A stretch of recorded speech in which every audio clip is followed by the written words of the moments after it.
All right, well, why do I have Ioniq 5 and not my Palisade? Where is my Palisade, and what exactly is Hyundai doing with this whole oil analysis issue? I'm not showing you a review of this because I don't like EV, you know this, but let me go into why I don't have my Palisade right now. Well, as you saw from the beginning, I am in an EV, and the reason for that is because the Palisade is still having issues. How much are we still losing? We're about 1.5 quarts for every 1,000 miles driven, though it does vary, which is crazy because I don't know why exactly it varies so much. But what's going on? For those just tuning in to this saga, let me give you a quick recap before we dig into the specifics of today's video. Our 2020 Hyundai Palisade, which we have owned since new, has been leaking oil for a few years now.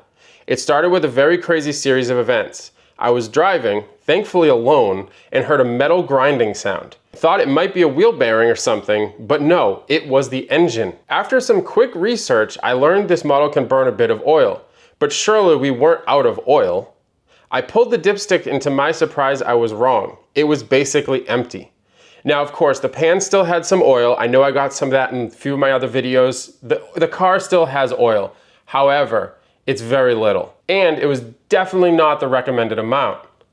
So we spent months doing the oil analysis procedure, getting the runaround from Hyundai, and ultimately giving up on the process when we were told, quote, it's normal, but it isn't. So with the backstory out of the way, I've never been one to let something just go if I don't clearly understand it.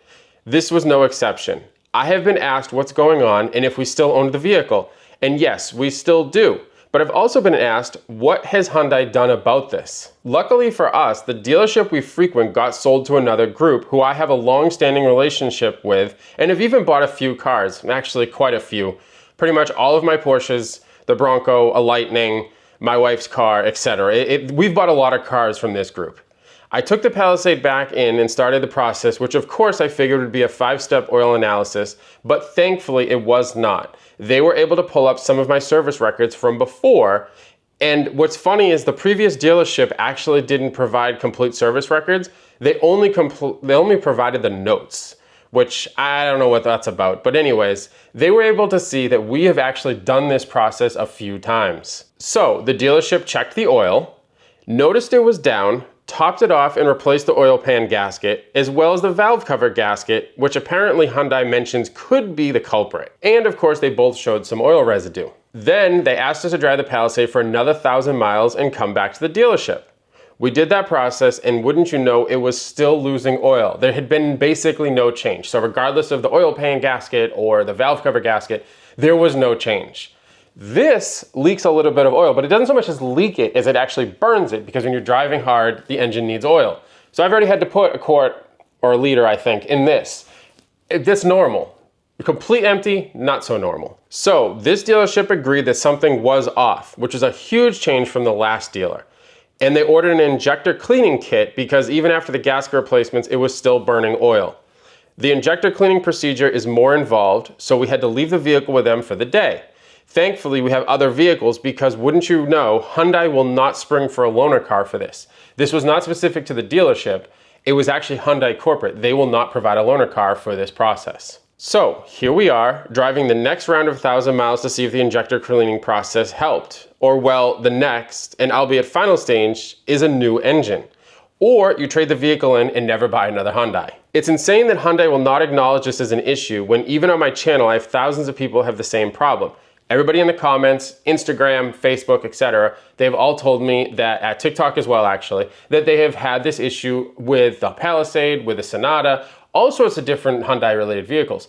This is no exception. Some have gotten replacement engines, which I have been told and spoke directly with some of these owners, while others have been told to deal with it, as did our previous dealer, which I guess doesn't seem too far-fetched from other people that I've spoke to. So if your Palisade is burning oil, the options begin with going to the dealer, advocating, and honestly maybe even mentioning these videos, which, as funny as that is, the channel's not huge, but the videos do get views, so hopefully it'll help you. It's been shared on some forums and Facebook groups, so you can certainly link to those.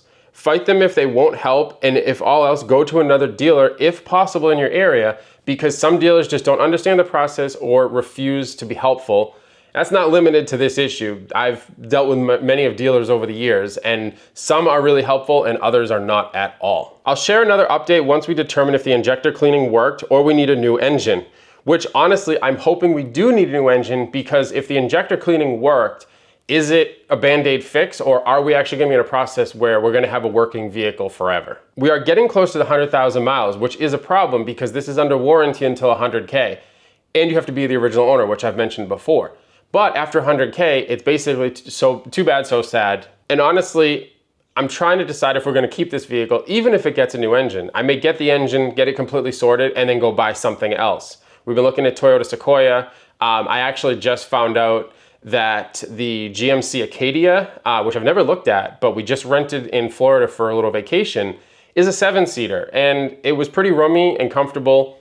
Obviously not as many bells and whistles as the Palisade, but arguably more reliability. Because wouldn't you know, just this week, I had the backup sensor on the Palisade stop working. So there's yet another thing that I'm gonna have to fix myself because it's no longer under warranty.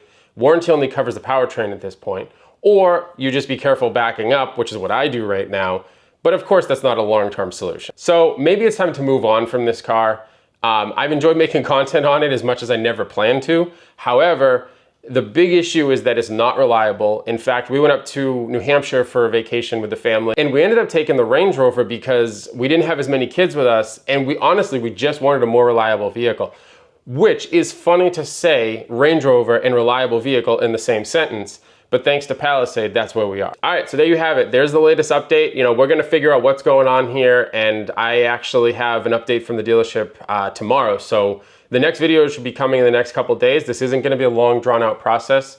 Part of it was because we lost the dealership. There was a whole process there, and then of course, busy with the kids and whatnot.